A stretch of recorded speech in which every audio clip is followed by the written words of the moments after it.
Assalamualaikum warahmatullahi wabarakatuh.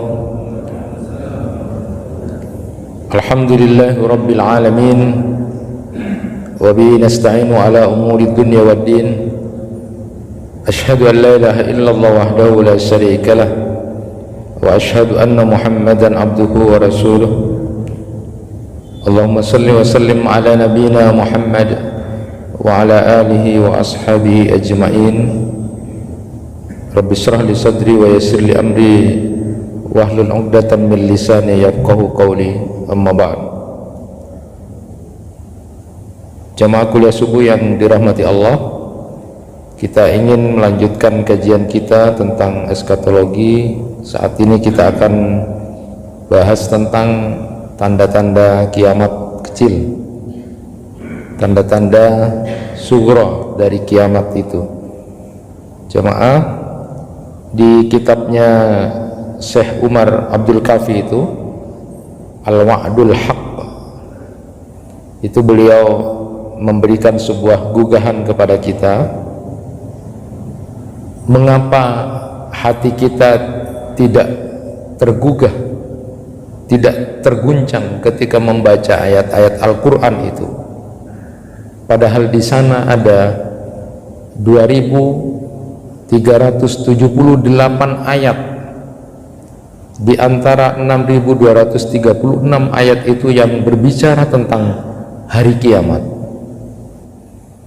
Jadi dari 6236 ayat itu ternyata kurang lebih 2378 ayat itu berbicara tentang hari kiamat. Karena ini berkaitan dengan ketidakpercayaan orang-orang kafir tentang apa yang akan terjadi di hari esok itu. Maka saya pernah sampaikan kepada jamaah sekalian bahwa model cara berpikir seperti lama, berpikirnya model hidup ini cuma sebentar, maka nikmati saja. Maka cara berpikir itu sudah dirubah sekarang, yaitu akhirat itu selamanya, akhirat itu kekal, maka persiapkan. Jemaah yang dirahmati Allah, Imam Al-Qurtubi itu di dalam At-Tazkirahnya menyampaikan hadis riwayat Ibnu Umar radhiyallahu anhuma, Rasulullah sallallahu alaihi wasallam bersabda, "Man sarrahu ayyandura ila yaumil qiyamah falyaqra idza syamsu kuwirat wa idza samaa'un fatarat wa idza samaa'un syaqqat." Rasulullah sallallahu alaihi wasallam bersabda, siapa yang ingin melihat gambaran tentang hari kiamat itu, maka hendaklah dia membaca paling tidak 3 surat itu. Nanti bisa di kajian tafsir tentang hari kiamat, paling tidak 3 surat itu berbicara tentang bagaimana terjadinya huru-hara kiamat itu. Jadi surat yang ada di dalam Al-Quran yaitu surat At-Takwir, Al-Infitar, dan Al-Insyiqaq. Nah, ada yang menarik yang kemudian beliau sampaikan berkaitan dengan hari kiamat. Apa kok dinamakan kiamat? Beliau sebutkan bahwa istilah kiamat itu sendiri, kalau di dalam Al-Quran misalnya ada ayat la uqsimu biyaumil qiyamah, jadi sumpah dengan kalimat hari kiamat itu asal katanya dari qoma yakumu kiaman. Nah, kemudian ditambahi dengan tak marbuta atau tak taknis itu menjadi kiamah, artinya berdiri itu. Ada 4 pendapat ulama kenapa dinamakan kiamat atau al-kiamah itu. Pertama, karena pada hari itu terjadi huru-hara yang sangat dahsyat sehingga tidak ada yang tidur, tidak ada yang berdiam diri, semuanya berdiri. Karena begitu sangat dahsyatnya kejadian itu semuanya, maka kemudian tidak ada yang tidur, tidak ada yang diam, semuanya berdiri. maka disebutlah dengan kiamat, berdiri. Yang kedua, karena setiap makhluk pada waktu itu bangkit dari kubur mereka menuju hari itu. Jadi yang di alam barzah, di alam kubur bangkit semuanya. Mereka berdiri semuanya yang ada di kuburan itu, di alam barzah semuanya berdiri, semuanya bangkit. Dalam Quran surat Al-Ma'arij ayat 43 disebutkan, yauma yakhrujuna minal ajdasi sira'an ka'annahum ila nusubim yufidun, yaitu hari ketika mereka keluar dari kubur dengan cepat seakan-akan mereka pergi dengan segera kepada berhala, sesuatu yang ada di dunia. Jadi karena orang-orang yang ada di alam barzah, orang-orang yang sudah di alam kubur itu berdiri semuanya bangkit, maka disebutlah itu kiamat. Nah, mereka semuanya berdiri. Yang ketiga, ada pendapat yang menyatakan karena pada hari itu manusia bangkit berdiri kepada Allah Rabb semesta alam, sebagaimana diriwayatkan di hadis Ibnu Umar radhiyallahu anhuma itu, Nabi sallallahu alaihi wasallam bersabda, yauma yakumun nasu li rabbil alamin, qala yauma yakumu ahadukum fi rasi ila nisfi udunaihi, rawahu Muslim. Pada hari itu manusia berdiri bangkit kepada Rabb semesta alam. Beliau bersabda, hari di mana salah seorang diri kalian berdiri di antara keringatnya sampai setengah kedua telinganya. Jadi karena mereka semua berdiri untuk menghadap Allah, maka disebutlah kiamat. Nah, asal katanya dari qoma yakumu, kiaman, berdiri. Dan kemudian ada yang berpendapat kenapa disebut kiamat itu, karena roh-roh manusia dan para malaikat berdiri berbaris. Di dalam Quran surat An-Naba yang sudah sering kita dengar itu, yauma yaqumur ruhu wal malaikatu saffa la yatakallamuna illa man adina lahur rahman wa qala shawaba. Pada hari itu ketika roh-roh manusia dan para malaikat berdiri berbaris, mereka tidak berkata apa-apa kecuali siapa yang telah diberikan izin kepadanya untuk berbicara oleh Rabb-Nya yang maha pemurah dan dia mengucapkan kata yang benar. Itulah kenapa kemudian itu disebut dengan kiamat, karena banyak yang mengandung unsur berdiri. Saat kemudian makhluk-makhluk manusia-manusia yang kemudian di alam barzah itu berdiri dari kuburnya, lalu kemudian saat manusia berdiri untuk berhadapan dengan Allah, dan saat kemudian roh-roh dan para malaikat itu berdiri berbaris di depan Allah Subhanahu wa ta'ala, itulah makanya kemudian disebut dengan kiamat. Nah, jemaah yang dirahmati Allah, bahwa di kitab beliau juga At-Tadhkirahnya Imam Al-Qurtubi itu menyebut nama-nama hari kiamat itu banyak memang. Beliau menyebut kurang lebih ada 50 nama. Di antaranya selain kiamat itu adalah Yaumul Hisab, hari perhitungan. Ada yang disebut juga dengan Yaumuddin, hari pembalasan. Ada juga beliau sebutkan Yaumun Nadamah, hari penyesalan, karena banyak manusia yang menyesal saat itu karena selama di dunia dia sudah menyia-nyiakan waktunya. Yaumul Ma'ah, hari kembali kepada Allah. Yaumut Taghabun yang sering kita baca, Yaumatublas Sarair, hari kemudian ditampakkan segala rahasia manusia. Jadi hari kiamat itu adalah hari yang susah, hari yang menyulitkan, Yaumul Asir. Oleh karena itu pelajaran yang sebenarnya harus kita ambil, bahwa karena kita tahu bahwa hari kiamat itu adalah hari-hari yang sangat menyusahkan, hari-hari yang sangat menyulitkan kita, maka perlu kita lakukan hal-hal yang membuat kita nanti menjadi ringan. Paling tidak kita menjalankan sesuai dengan kemampuan kita, bagaimana Rasulullah SAW menggambarkan apa yang bisa meringankan kita pada saat di hari-hari penuh dengan kesulitan itu. Diantaranya Rasulullah SAW menyampaikan, man naffasa an muslimin kurbatan min kurabid dunya naffasallahu anhu kurbatan min kurabi yaumil qiyamah.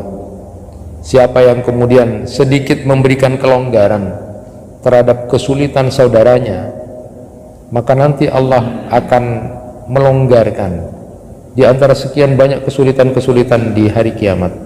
Maka senanglah jadi orang yang sedikit melonggarkan apa yang menjadi persoalan dari saudara kita.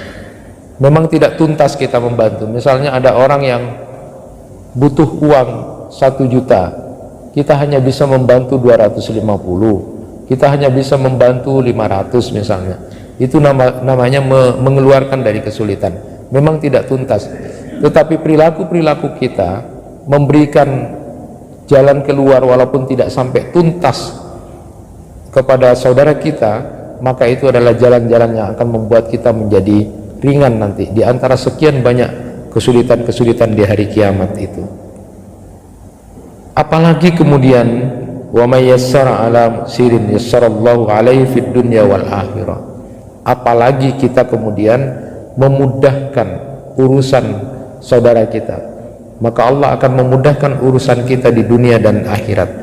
Bedanya kalau yang pertama itu sedikit melegakan, sedikit membantu, tapi kalau yang kedua ini total sudah membantu sehingga kemudian selesai urusannya.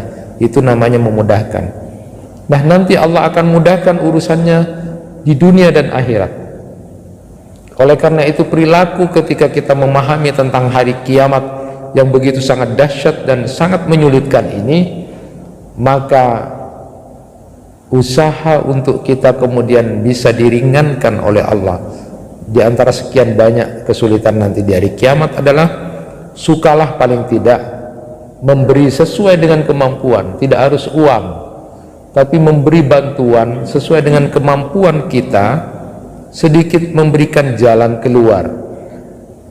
Lalu kemudian apalagi kita punya kemampuan untuk bisa memudahkan urusan orang lain, maka balikan dari itu. Selalu saya ingin sampaikan, balikan dari itu, maka itu adalah orang yang kemudian tidak sulit dipersulit. Harusnya mudah dipersulit, harusnya dia bisa sedikit melegakan, dia tidak lakukan itu, maka itu adalah sebuah kebalikan. Dia akan justru akan menyulitkan dan menyusahkan nasibnya nanti di hari kiamat. Na'udzubillah. Nah, di antara hadis yang kita kenal, sudah masyhur hadis ini, paling tidak kita berada di salah satunya atau kemudian di beberapa poin itu. Rasulullah sallallahu alaihi wasallam bersabda, sab'atun yudhilluhumullah fi dhilli yauma la dhilla illa dhilluh, al-imamul adil wa syabun nasa'a bi ibadatillah wa rajulun mu'allakun fil masajid wa rajulani tahabban fillah ijtama'a alaihi wa tafarraqa alaihi wa rajulun da'antu imra'atun data mansibin wa jamalin faqala inni akhafullah wa rajulun tasaddaqa bisadaqatin fa akhfaha hatta la ta'lama yaminuhu ma tunfiqu shimaluhu wa rajulun dzakarallahu khaliyan fa fadat aynah. Ada 7 kelompok orang, 7 kelompok manusia yang akan dilindungi oleh Allah di saat tidak ada perlindungan kecuali perlindungan dari Allah. Yang pertama adalah pemimpin yang adil. Kalau kita ingin lepas dari kesulitan-kesulitan di akhirat nanti, jadilah pemimpin yang adil.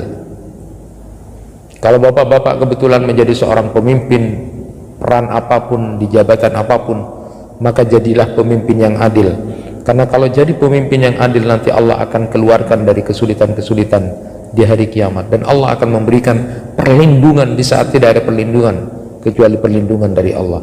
Paling tidak bapak-bapak, Jadi pemimpin yang adil itu paling tidak rumah tangganya, kalau punya istri lebih dari satu, harus adil dengan istri-istrinya. Begitu juga dengan anak-anaknya, harus berbuat adil.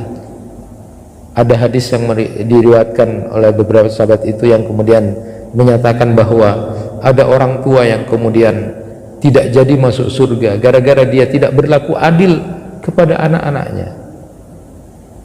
Tidak harus menjadi seorang pemimpin secara formal. Mungkin bapak sudah pasti jadi pemimpin, paling tidak pemimpin di rumah tangga. Kalau tidak dengan istri-istrinya, maka dengan anak-anaknya harus berlaku adil. Karena dengan perlakuan adil itulah kita akan dilindungi oleh Allah. Kemudian yang kedua, untuk anak-anak yang masih muda, barangkali bisa kemudian terlepas dari kesulitan kiamat itu, jadilah pemuda yang tumbuh dalam ibadah. Banyak riwayat yang menyatakan bahwa anak-anak muda yang kemudian melakukan ketaatan itu jauh lebih disenangi oleh Allah daripada orang tua yang melakukan ketaatan. Sama-sama dicintai oleh Allah, tetapi dari sisi godaan, masih muda dia punya ketaatan, tumbuh dalam ketaatan itu jauh lebih luar biasa. Karena kalau bapak-bapak sudah dianggap sudah dekat kubur gitu kan, sudah beruban, kok masih kemudian tidak taat, itu keterlaluan ya. Jadi pemuda yang tumbuh dalam ketaatan itu luar biasa. Berbahagialah bapak dan ibu kalau memiliki anak-anak yang kemudian di saat masa mudanya itu kemudian dihabiskan untuk hal-hal ketaatan kepada Allah Subhanahu wa ta'ala. Nah, kemudian yang ketiga, laki-laki yang hatinya terpaut dengan masjid. Mudah-mudahan kita termasuk di dalamnya. Orang-orang yang kemudian hatinya selalu ingat kepada masjid, untuk memakmurkan masjid dan mengurusi masjid. Jadi berbahagialah orang yang kemudian diberikan oleh Allah sebuah keistiqomahan hidayah, untuk kemudian hatinya tergantung kepada masjid. Karena ini adalah salah satu di antara kelompok orang yang nanti akan dilindungi oleh Allah di saat tidak ada perlindungan kecuali perlindungan dari Allah. Kemudian dua orang yang mencintai karena Allah, dia berkumpul karena Allah, dia juga berpisah karena Allah. Inilah luar biasanya. Dua orang yang saling mencintai karena Allah, dia akan dilindungi oleh Allah Subhanahu wa ta'ala. Yang kelima adalah laki-laki yang diajak berbuat mesum, berbuat tidak senonoh oleh perempuan yang kaya, cantik, dia berwibawa, tapi kemudian dia takut, dia mengatakan aku takut kepada Allah. Inilah laki-laki yang kemudian nanti akan dilindungi oleh Allah di saat tidak ada perlindungan kecuali perlindungan dari Allah. Dan kajian tentang yang lima ini mungkin nanti suatu saat akan kita bahas, khusus tentang keutamaan berhasil menyelamatkan diri dari perzinahan itu. Yang keenam, laki-laki yang bersedekah, lalu kemudian dengan sedekahnya itu disembunyikan, tangan kanannya kemudian memberikan itu, dan bahkan tangan kirinya tidak tahu tentang apa yang dilakukan oleh tangan kirinya.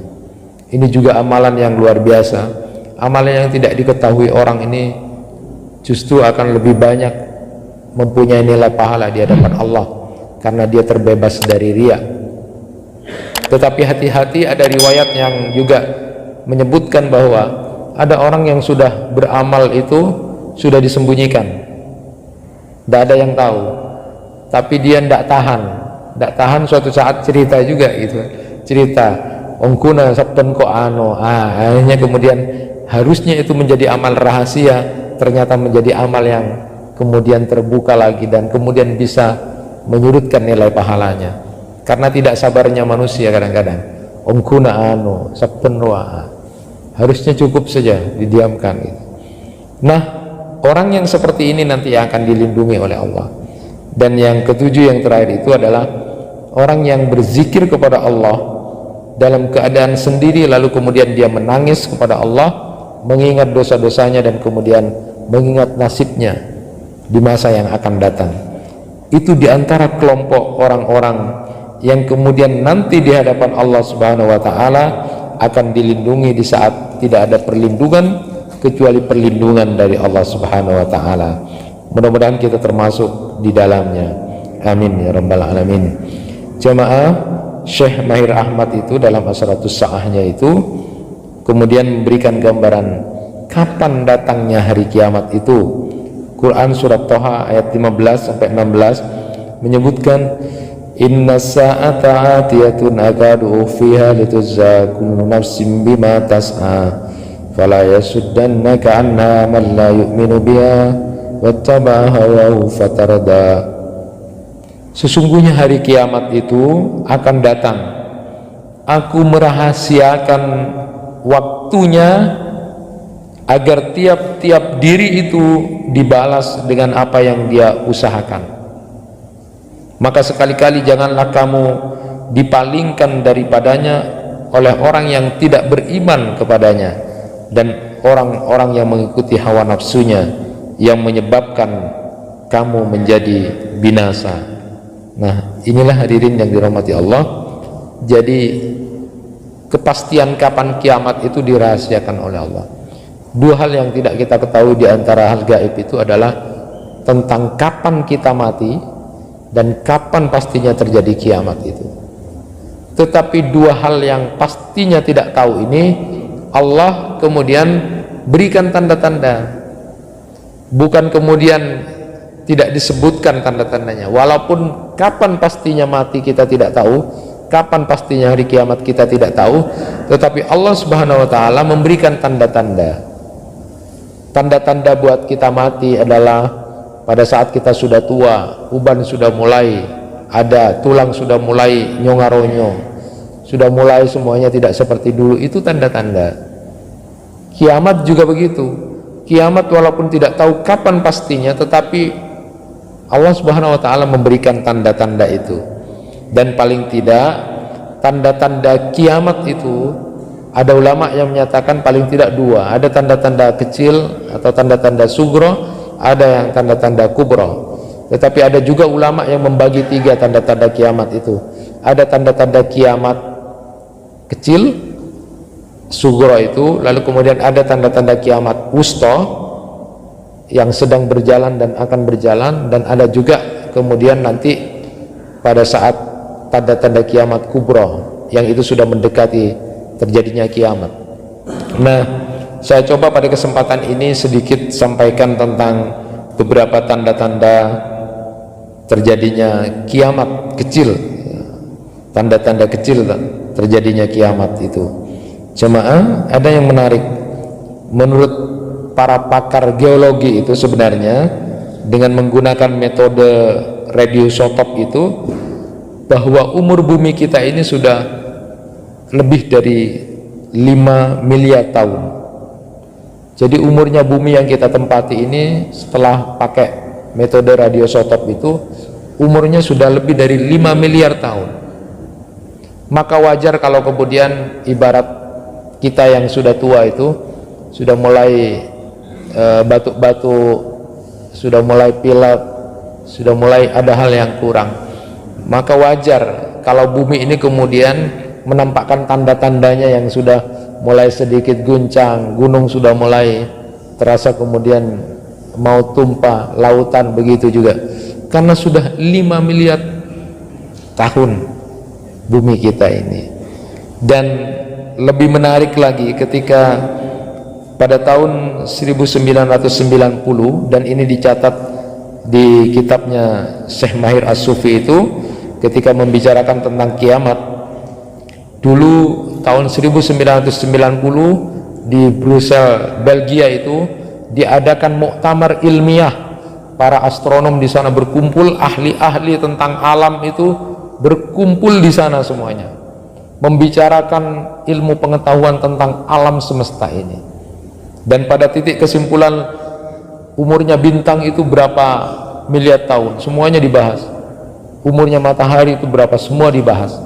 Mereka kemudian pada titik kesimpulan, karena sudah lama-lama, ada jutaan tahun, ada miliaran tahun, lalu umpama kemudian gampangannya, kemudian mereka berkesimpulan gampangannya seandainya pakai harian 24 jam, Jadi yang pertama diciptakan itu adalah bintang-bintang. Jadi umpamanya 24 jam, di jam-jam pertama itu diciptakan atau ada bintang-bintang yang jumlahnya miliaran. Lalu kemudian menciptakan peredaran masing-masing. Lalu kemudian tahap berikutnya diciptakan planet, ada meteor bulan. Tahap berikutnya Allah menciptakan langit. Ya, diciptakan langit karena mereka mengukur dari tahun-tahun itu. Nah, yang menarik jemaah yang dirahmati Allah, yang menarik dari itu adalah ternyata dari alam semesta ini, kalau andai itu pakai jam 24 jam, jam terakhir itu, jam terakhir atau jam 20 ke 24 itu barulah kemudian diciptakan bumi. Jadi yang terakhir diciptakan itu adalah bumi. Jadi diciptakan tanah, gunung, daratan, lautan, sungai-sungai, lalu tumbuh-tumbuhan, pepohonan, berbagai makhluk yang ada di laut yang beragam itu, itulah diciptakan terakhir. Jadi bumi ini diciptakan terakhir. Dan puncaknya adalah di menit-menit terakhir. Andaikan pakai ukuran menit itu, ukuran 24 jam itu,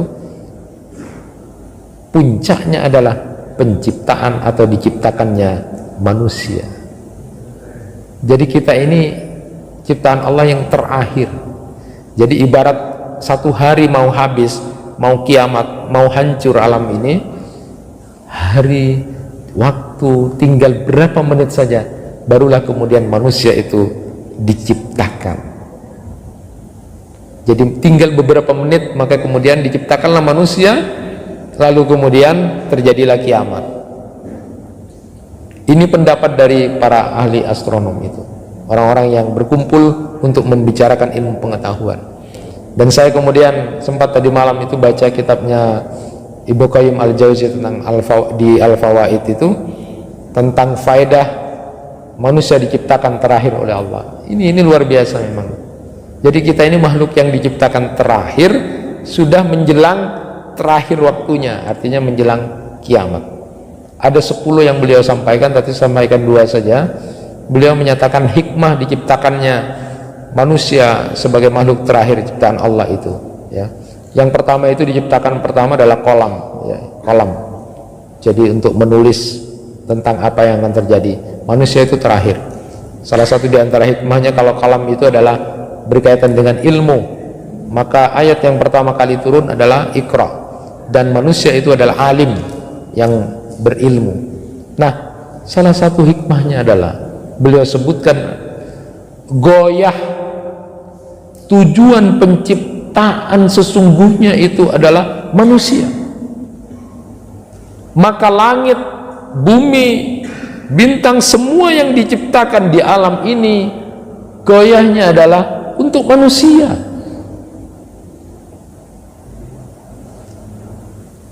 Dan seorang perancang yang paling bagus, orang yang mendesain yang paling bagus, maka masterpiece-nya ciptaan itu, jadi utamanya yang paling bagus ciptaan sesuatu itu pasti di terakhir atau di puncaknya. Yaitu siapa? Kita manusia.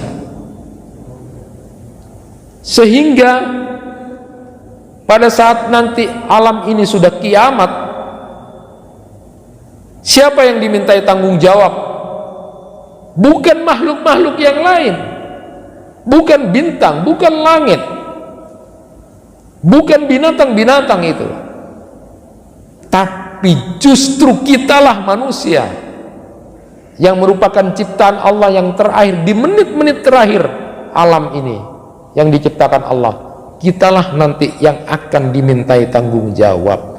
Itulah kenapa kemudian manusia justru diciptakan di terakhir kali, karena merupakan puncak penciptaan, dan semua gaya penciptaan itu untuk manusia, dan kitalah yang kemudian nanti akan dimintai tanggung jawab di hadapan Allah. Maka kalau surga dikatakan seluas langit dan bumi, karena kita akan berkuasa dengan itu. Sampai ada yang mengatakan kebangetan kalau manusia itu tidak punya kaplingan di surga. Orang di dunia saja, di bumi yang kecil ini masih cukup kok. Lalu kalau kemudian surga seluas langit dan bumi kok tidak punya, itu kebangetan, kegagalan yang sangat luar biasa. Jadi kita ini adalah goyah, puncaknya penciptaan, dan itu kemudian diciptakan di terakhir pada saat alam ini sudah mau kiamat. Jadi hal yang harus kita ketahui dan pahami bersama, 3 hal yang kemudian beliau sebutkan itu. Yang pertama, Allah subhanahu wa ta'ala tidak menciptakan kita dengan main-main. Afahasibtum annama khalaqnakum abasa wa annakum ilaina la turja'un. Apakah kamu mengira bahwa kamu diciptakan sia-sia dan tidak akan dikembalikan kepada kami? Jadi kita ini diciptakan terakhir dan tidak untuk sia-sia, untuk tidak main-main.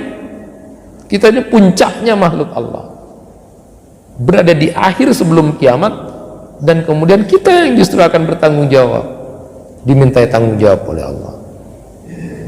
Sebagai penguat bahwa penciptaan manusia di alam ini tidak sia-sia dan tidak main-main, Allah menciptakan akhirat yang keberadaannya sebagai balasan bagi manusia atas perbuatannya.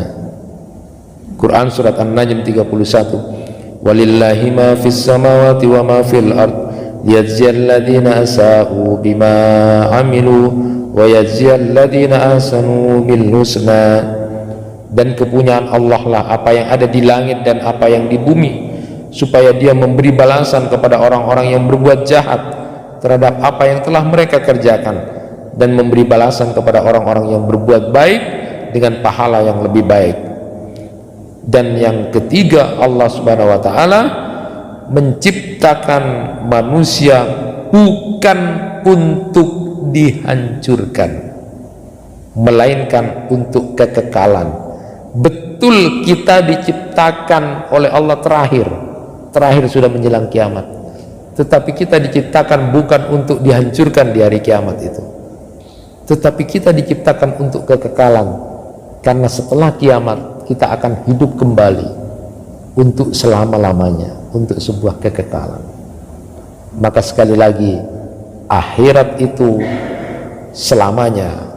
Maka persiapkan, jangan mengatakan hidup itu sebentar, nikmati bro, sakeja. Karena orang yang berpikir begitu menganggap bahwa mati itu sudah selesai. Setelah mati selesai, cuma sebentar di dunia, ayo nikmati, puas-puasin, sebentar hidup itu. Ini yang berbahaya. Pikiran yang betul adalah akhirat itu selamanya bro. Maka persiapkan, jamaah yang dirahmati Allah.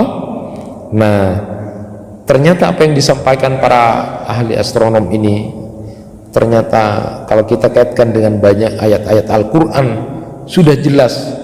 Ayat-ayat Al-Quran itu sendiri sudah menjelaskan tentang dekatnya hari kiamat itu. Nah, Allah subhanahu wa ta'ala berfirman misalnya, iqtarabatis sa'a wa syaqqal qamar, telah dekat datangnya hari kiamat dan telah terbelah bulan. Di dalam ayat yang lain misalnya, wa ma yudrika la'alla sa'ata qarib, dan tahukah kamu boleh jadi hari kiamat itu sudah dekat. Banyak lagi hadis-hadis Rasulullah sallallahu alaihi wasallam, di antaranya innama ajalukum min ma khala minal umam kama baina salatil asri ila magharibis syamsi. Sesungguhnya ajal kalian ada di antara umat ini seperti antara waktu asar ke maghrib. Begitu yang disampaikan oleh Rasulullah sallallahu alaihi wasallam. Maka tentu Allah menciptakan hidup dan mati untuk menguji siapa di antara kita yang terbaik amalnya. Ingat sekali lagi, Allah menciptakan kita terakhir sebagai makhluk. Tujuan goyah diciptakan alam semesta ini sebenarnya manusia. Kitalah yang nanti akan dimintai tanggung jawab, bukan makhluk yang lain. Dan kita diciptakan terakhir bukan untuk berakhir setelah kiamat, tetapi justru kita diciptakan untuk lama dan kekal. Di dalam 3 kitab itu, saya tidak akan sampaikan semua karena ini akan panjang, Kitab yang pertama Ar-Riyadun Nadirah fi Sahih Ad-Daril Akhirah itu Syekh Ahmad Mustafa Mutawalli menyebutkan tanda-tanda sugro kiamat itu ada 22. Kemudian di kitabnya Syekh Mahir Ahmad itu Asratus Sa'ah ada 21 tanda kiamat kecil. Dan di kitabnya Nihayatul Alam Syekh Muhammad Al-Kafi ini dan Syekh Muhammad Al-Arif ini, Syekh Muhammad Al-Arif ini luar biasa. Ini kitab yang bestseller di Timur Tengah, nanti kita sampaikan, karena belajar tentang eskatologi ini supaya tidak salah-salah. Misalnya nanti di tanda-tanda kubro itu ada Imam Mahdi, ada sebagainya, nanti kita bahas itu. Jangan sampai kemudian salah memahami metodologi, karena sekarang sudah ada, oh Imam Mahdi sudah ada di sana. Karena dulu di Arab begitu diceritakan, ini Imam Mahdi, ciri-cirinya sudah, tahu-taunya dia memberontak dan sebagainya. Sekarang ini kan dikait-kaitkan, oh sekarang tanda-tandanya ini, oh satialah zaman arialah akhir zaman gini segala macam. Ada yang benar, ada juga yang salah, maka nanti pakai metodologi. Nah sekarang ini saya sampaikan, pertama tanda-tanda kiamat sugro itu yang pertama adalah diutusnya Nabi Sallallahu Alaihi Wasallam. Jadi tanda kiamat kecil itu sudah dengan diutusnya Nabi Muhammad SAW, karena beliau adalah Nabi terakhir, tidak ada Nabi dan Rasul setelah itu. Jadi itu pertanda bahwa kiamat itu sudah dekat. Jadi tanda sugro, tanda kecil kiamat itu adalah diutusnya Nabi kita Nabi Muhammad SAW. Kiamat tidak akan terjadi kecuali setelah agama ini tersebar dan sudah sempurna, dan itu sudah. Al-yawma akmaltu lakum dinakum wa atmamtu alaikum ni'mati wa raditu lakumul islam dina. Jadi telah sempurna agama ini, sudah dicukupkan nikmat Allah, dan sudah ridho Islam itu sebagai agama buat kita. Artinya puncak terjadinya nanti kiamat ini, tanda-tanda sugronya diutusnya Nabi itu, karena sudah sempurna agama ini. Rasulullah SAW pernah bersabda, bu'istu ana wassa'a kahataini. Beliau kemudian memberikan contoh ini. Jadi antara aku, diutusnya aku dengan hari kiamat itu antara as-sababa dengan al-wusta ini. Ini as-sababa, ini al-wusta. Jadi kiamat itu antara aku, diutusnya aku, kata Rasulullah, dengan hari kiamat itu antara jari telunjuk ini dengan jari tengah ini. Ini menunjukkan bahwa waktu terjadinya kiamat dengan diutusnya Rasulullah itu begitu sangat sempit, sedikit sekali ya. Kemudian tanda yang kedua adalah termasuk wafatnya Rasulullah SAW. Jadi kematian Nabi kita Nabi Muhammad SAW adalah merupakan tanda kiamat kecil ya. Dari Auf bin Malik dia berkata, ataitun Nabi SAW fi ghazwati Tabuk wa huwa fi kubbati min udum faqal u'dud sittan baina yaday sa'ah. Ketika aku mendatangi Rasulullah SAW pada saat perang Tabuk, beliau tengah berada di tenda dari kulit, beliau bersabda, hitunglah 6 tanda sebelum kiamat. Salah satu yang beliau sebut adalah mauti, kematianku, summa fathu baitil maqdis, summa mautan, summa ya'khudhu fikum kaku'asil ghanam, summa istifadatul mali hatta yu'tar rajulu mi'ata dinarin fayadullu sahita, summa fitnatun la yabqa baitun minal arab illa dakhalathu, summa hudna takunu bainakum wa baina banil asfar fayaqdiruna fayatunakum tahta samanina ghaya tahta kulli ghayatin isna asara alfa. Rasulullah menyebutkan tanda kiamat kecil itu adalah wafatnya Nabi sendiri, disebutkan di sini 6 itu kata beliau. Pertama adalah kematianku, jadi wafatnya Nabi Sallallahu Alaihi Wasallam. Yang kedua adalah 2 kematian yang penaklukan Baitul Maqdis. Jadi Baitul Maqdis itu ditaklukkan sudah 2 kali, dan nanti yang terakhir ini ciri-ciri kiamat. Jadi Baitul Maqdis itu dulu saat Nabi Muhammad diutus itu masih dibawa kekuasaan orang-orang Kristen Romawi. Jadi saat itu Romawi adalah negara adidaya. Jadi Baitul Maqdis itu dibawa kekuasaan Kristen Romawi. Baru kemudian ditaklukkan Baitul Maqdis itu adalah zamannya Umar bin Khattab. Jadi zamannya Umar bin Khattab baru kemudian itu dibersihkan semuanya. Nah, kemudian berikutnya juga penaklukan Baitul Maqdis kedua itu adalah di masa Daulah Al-Ayyubiyah di tangan Salahuddin Al-Ayyubi ya. Jadi jaraknya itu di waktunya Umar itu pada tahun ke-16 Hijriah. Lalu kemudian dipakai lagi oleh orang lain, lalu kemudian ditaklukkan lagi di zamannya Salahuddin Al-Ayyubi tahun 583 Hijriah. Sekarang pun begitu. Kapan penaklukan Baitul Maqdis itu akan ditaklukkan yang ketiga kali nanti oleh kaum muslimin, sampai di dalam hadis itu disebutkan nanti orang-orang Yahudi bersembunyi di belakang pohon-pohon garqat itu. Pohon-pohon itu akan bicara atas izin Allah, batu-batu akan berbicara terhadap orang-orang yang ada di sini. Ini ada yang sembunyi di sini, ada yang sembunyi. Kapan itu? Itu adalah ciri dari terjadinya kiamat juga ya. Pada saat ada penaklukan Baitul Maqdis yang ketiga itu. Jadi perang kaum muslimin melawan bangsa Yahudi itu akan terjadi di akhir zaman ya. Nah, ini apa yang saya sampaikan ini merupakan sebuah gambaran bahwa nanti perputaran perang-perang dunia ini pada akhirnya akan menyeret, semuanya akan berada pada perang kaum muslimin melawan yang lain. Pada akhirnya seperti itu. Nah, salah satu tanda kiamat yang ketiga disebutkan di sini adalah dua kematian yang menimpa kalian seperti kematian kambing. Jadi banyaknya wabah itu adalah tanda-tanda kiamat. Sebenarnya wabah itu sudah terjadi, pernah terjadi pada saat zaman dahulu itu, di zamannya Umar bin Khattab ya, yang disebut dengan ta'un awas, ta'un semacam batuk pilek ya, yang kemudian itu kalau ke binatang itu membuat lendir lalu kemudian mati itu binatangnya. Dan itu sudah pernah terjadi. Wabah ini muncul di zamannya Khalifah Umar bin Khattab, maka disebutlah ini tanda-tanda kecil karena sudah terjadi itu. Nah, yang pernah kemudian disebutkan dalam sejarah itu yang meninggal karena wabah ini adalah Mu'adz bin Jabal. Abu Ubaidah inilah orang-orang sahabat-sahabat Nabi yang mulia yang juga termasuk dikabarkan ahli surga, meninggal karena wabah di zamannya Khalifah Umar bin Khattab setelah penaklukan Baitul Maqdis. Dan ini akan berulang, jadi wabah-wabah ini juga akan berulang.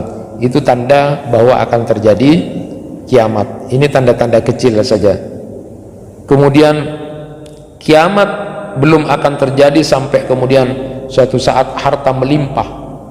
Jadi orang yang mau dikasih itu sudah tidak ada lagi, karena semuanya sudah menjadi sejahtera. Apakah ini sudah terjadi? Sudah pernah terjadi di zamannya Utsman bin Affan, kemudian di zamannya Umar bin Abdul Aziz itu.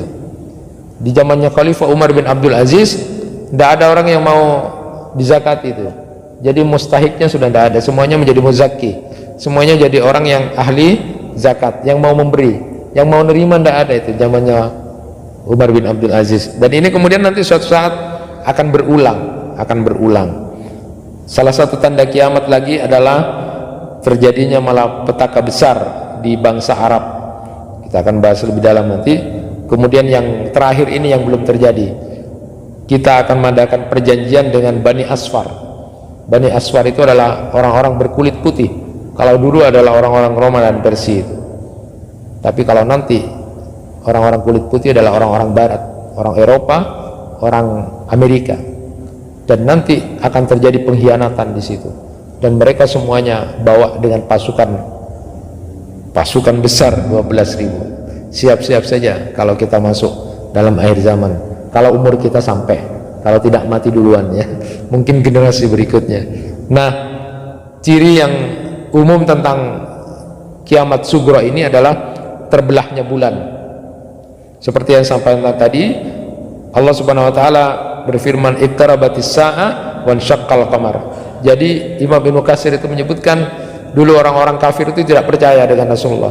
buktikan kalau kamu seorang rasul, berikan tanda tentang mukjizat itu. Lalu kemudian Rasulullah meminta kepada Allah agar bulan itu terbelah, dan itu sudah dibuktikan ketika itu di gunung Abu Kubais dan gunung Qayqaan, jadi terlihat terbelah.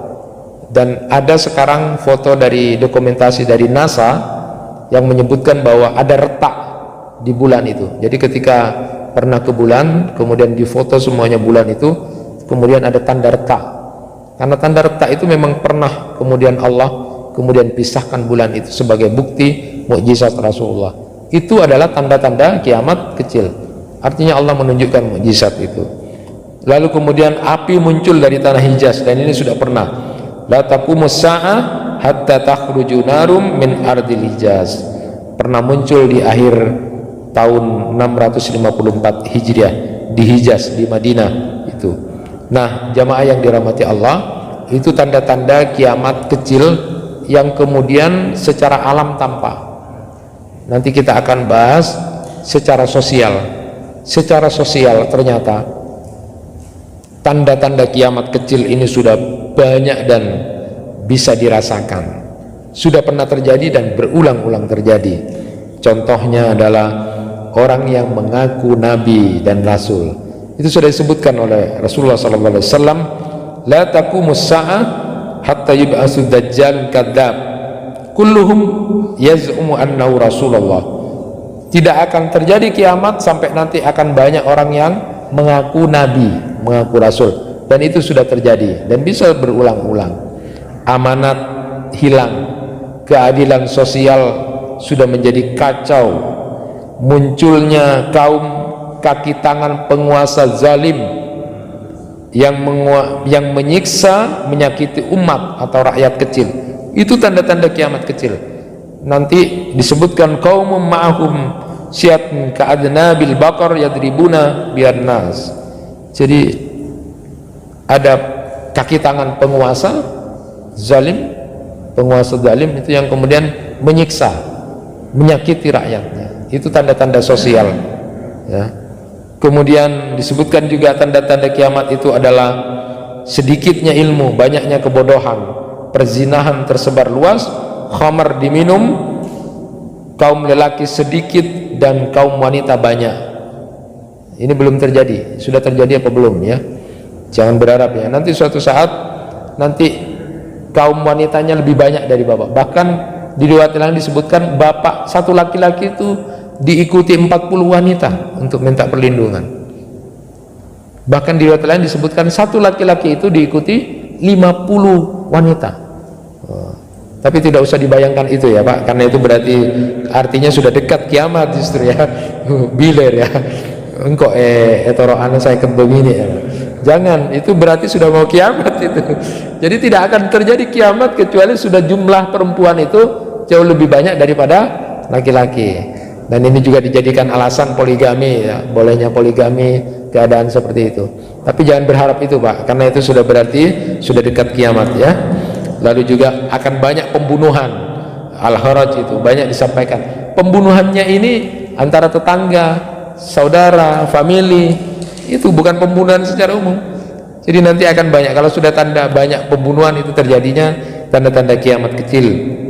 Urusan diserahkan kepada orang yang bukan ahlinya. Ketika Rasulullah ditanya, "Mata sa'ah, kapan terjadinya kiamat?" Rasulullah menjawab, "Idza duyi'atil amanah fantadiris sa'ah." Kalau kemudian nanti amanat sudah tidak diraihkan, tunggulah akan terjadi kiamat itu. Kaifa idza'atuha? Bagaimana kemudian tidak dilakukan itu amanat itu? Idza usidal amru ila ghairi ahli. Saat kemudian amanat itu diberikan kepada orang-orang yang bukan ahlinya. Kemudian terakhir, waktu-waktu itu kian terasa cepat. La taqumus sa'ah hatta yataqarrabuz zaman. Tidak akan terjadi kiamat sehingga kemudian waktu itu terasa cepat. Kok cepat? Loh, kok sudah duhur? Loh, kok sudah asar gitu. Ada percepatan. Ada setahun seperti sebulan, sebulan seperti sepekan, sepekan seperti sehari. Dan kita sudah mulai merasakan itu. Tetapi tanda-tanda kiamat ini tidak kemudian harus dipas-paskan, Pak. Harus nanti pakai metodologi. Karena kalau di sini begini, seperti contohnya misalnya nanti akan disebutkan tentang Ruwaibidah itu, tentang orang jujur orang jujur tidak dipercaya, orang yang pengkhianat dipercaya. Jangan saling menuduh-menuduh, itu masalah identitas akhirnya.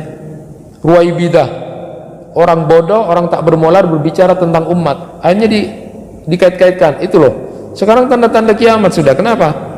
Orang saya tak tepat, tak tahu apa ilmu, tapi acak-acak umat. Akhirnya saling tuduh, yang ini nuduh itu Ruwaibidah, satunya lagi itu Ruwaibidah. Ini berbahaya juga ya, metodologi seperti ini harus malah menjadi identitas, itu berbahaya. Nanti kita akan bahas. Tetapi secara sosial, keadaan kekacauan dan keadaan alam, keadaan masa sekarang ini sudah menunjukkan kepada mendekati tanda-tanda wusta, mendekati tanda-tanda sudah hampir di akhir zaman. Sekali lagi, yang terpenting seperti yang saya sampaikan berulang, yang terpenting adalah berpikir seperti Rasulullah SAW ketika ditanya oleh salah seorang sahabat kapan terjadinya kiamat. Yang menjadi mindset pikiran kita adalah apa yang sudah kita siapkan kalau nanti terjadi kiamat. Kurang lebihnya mohon maaf. Wassalamualaikum warahmatullahi wabarakatuh.